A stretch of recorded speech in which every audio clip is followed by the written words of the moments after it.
It may well be the defining battle of this war, a chance for President Putin to salvage some military kudos after a litany of embarrassing failures. Analysts believe Russia has learned lessons from its floundering assault on Kyiv and northern Ukraine and is now moving in heavy artillery, better command and control and helicopter support, ready for an all-out assault on the Donbas. So they're going to work best when they're hubcap to hubcap, working on a very scripted plan, very scripted artillery plan, scripted air support. And that's more of what we're seeing in the Donbas, and they've had time to think about that.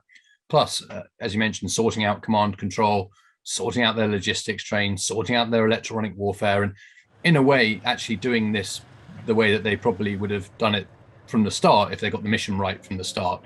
Applying all of the things that the Russian army's worked on is actually quite good at in this very set-piece battle to maximum effect. The Pentagon says Moscow has moved 11 more battalion tactical groups into Ukraine, the Russian equivalent of a battle group, bringing the total to 76. Analysts say most are being sent to the south and east to help in the fight for Mariupol and Russia's desired land corridor, and to the Donbas to prepare for this offensive. US officials say another 22 units are being refitted and resupplied, ready for the battle to come. In Mariupol, footage has emerged of what's believed to be a right-wing Ukrainian militia, the Azov Battalion, ambushing Russian troops. The last remaining Ukrainian forces are holding out inside the vast Azov-style steelworks and around the port, with Moscow demanding they surrender. If they do, it would free up even more Russian units for the fight in the east. So how did we get to this Donbas offensive?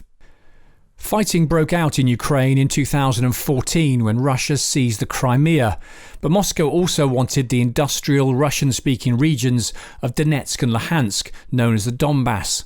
For the past 8 years, Russian-speaking separatists and government forces have been fighting there, with British troops training the Ukrainians. In February, President Putin formally recognised the two breakaway regions and massed forces along the border.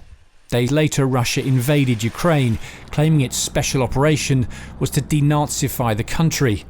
Despite overwhelming firepower, though, the campaign's been disastrous, with President Putin now refocusing his forces on the Donbas, and Russia has now begun attacking along a 300-mile front as part of a full-scale ground offensive to take control of the region. I think they do want to have at least the semblance of a victory by 9th of May, which makes sense operationally. It gives them 2 or 3 weeks to win the current campaign, at least to an acceptable level. Like Mariupol, they haven't taken all of it, but they can declare that they control it, and there's remnants of resistance. You can see a situation like that in the Donbas, where they said, well, we're cleaning up, we've achieved the liberation of Donetsk and Luhansk. The question is if they then stop there and draw a line. I think it's unlikely. Boris Johnson told the cabinet the situation in Ukraine is perilous. President Putin determined to salvage some sort of victory, whatever the human cost.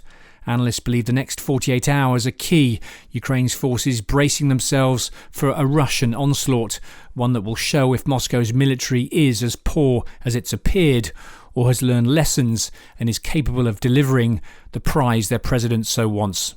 Simon Newton, Forces News. If you enjoyed this video, don't forget to like and subscribe to our channel.